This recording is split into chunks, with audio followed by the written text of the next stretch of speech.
My name is Nobusu, and I'm going to tell you the story of how I became drawn into an enormous scandal with Japan's biggest bank. Rolling. Start from the beginning.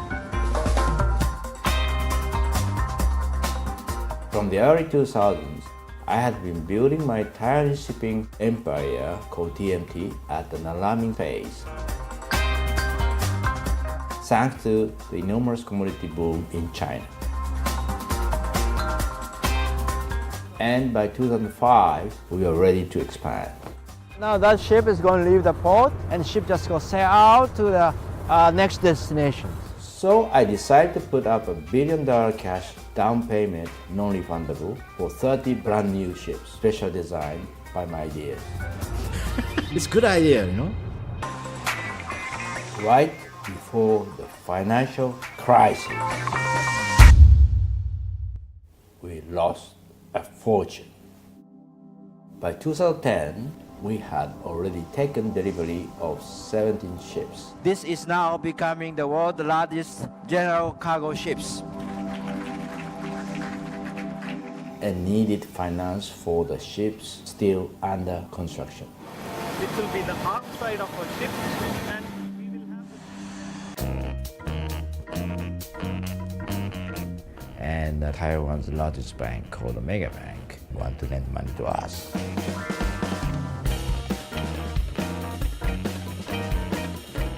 So we're very happy that we start having relations with Mega Bank.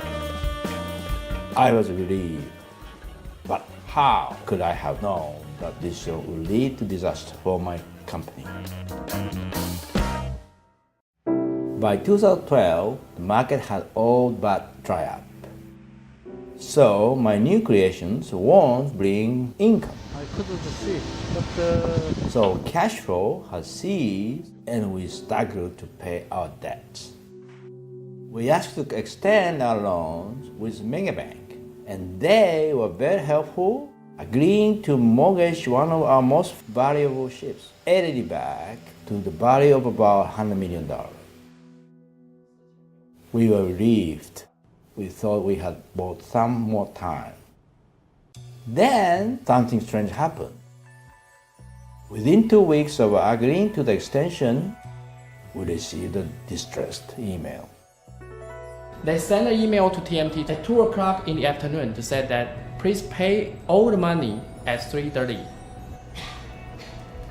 So TMT only has 1.5 hours to prepare $45 million in 90 minutes. Of course, TMT cannot make it. To me, it was very strange how they changed their minds so quickly, without warning. But what could I do? I tried to sell the ship, but to find a buyer, you need weeks, if not months. So the loan was default. I lost 16 ships. It was 2 years later, in August 2016, when the news broke across Taiwan. Shares of Taiwan's mega financial holding tumbled to a 4-month low after the bank was fined $180 million by U.S. financial regulator. The bank was fined due to lax oversight and potential money laundering charges levied against its New York branch.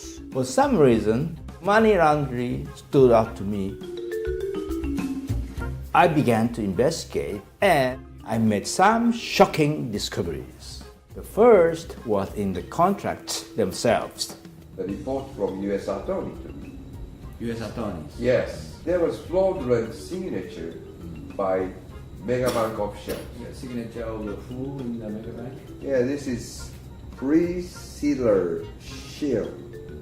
Her signature changes dramatically from one document to the next. A concern as to whether the documents are legitimate.